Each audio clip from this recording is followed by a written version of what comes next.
ಮೈಸೂರು ಜಿಲ್ಲೆಯ ಮಹಾರಾಜ ಕಾಲೇಜ್ ಮೈದಾನದಲ್ಲಿ ಅಕ್ಟೋಬರ್ 17ರಂದು ನಡೆಯಲಿರುವ ಮೈಸೂರು ವಿಭಾಗ ಮಟ್ಟದ ಬೃಹತ್ ಉದ್ಯೋಗ ಮೇಳದಲ್ಲಿ ಭಾಗವಹಿಸಲು ಈಗಾಗಲೇ 15,000 ಅಭ್ಯರ್ಥಿಗಳು ನೋಂದಣಿ ಮಾಡಿಕೊಂಡಿದ್ದಾರೆ. 221 ಕಂಪನಿಗಳು ಭಾಗವಹಿಸಲಿವೆ ಎಂದು ವೈದ್ಯಕೀಯ ಶಿಕ್ಷಣ ಹಾಗೂ ಕೌಶಲ್ಯಾಭಿವೃದ್ಧಿ, ಉದ್ಯಮಶೀಲತೆ ಮತ್ತು ಜೀವನೋಪಾಯ ಸಚಿವರಾದ ಡಾ ಶರಣಪ್ರಕಾಶ ಪಾಟೀಲ್ ಅವರು ತಿಳಿಸಿದ್ದಾರೆ.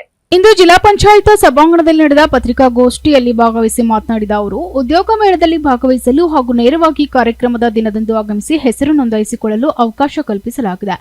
ರಾಜ್ಯದಾದ್ಯಂತ ಉದ್ಯೋಗ ಮೇಳದಲ್ಲಿ ಪಾಲ್ಗೊಳ್ಳುವವರು ಹೆಸರು ನೋಂದಾಯಿಸಿಕೊಳ್ಳಬಹುದು. ಹೆಚ್ಚಿನ ಅಭ್ಯರ್ಥಿಗಳು ಭಾಗವಹಿಸಿ ಉದ್ಯೋಗ ಮೇಳವನ್ನು ಸದುಪಯೋಗಪಡಿಸಿಕೊಳ್ಳಿ ಎಂದಿದ್ದಾರೆ.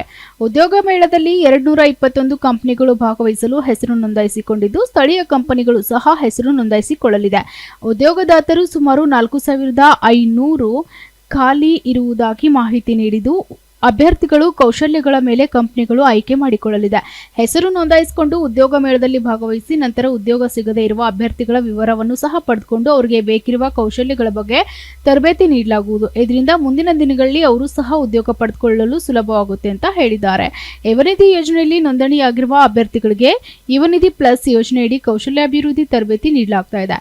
ಬಹಳಷ್ಟು ಮಂದಿಯಲ್ಲಿ ಕೌಶಲ್ಯ ಅಭಿವೃದ್ಧಿ ತರಬೇತಿಗೆ ಹೆಸರು ನೋಂದಾಯಿಸಿಕೊಂಡ್ರೆ ಯುವನಿಧಿ ಯೋಜನೆಯಡಿ ನೀಡಲಾಗ್ತಾ ಇರುವ ನಿರುದ್ಯೋಗ ಭತ್ಯೆ ನಿಂತು ಹೋಗ್ತದೆ ಎಂಬ ತಪ್ಪು ಕಲ್ಪನೆ ಇದೆ.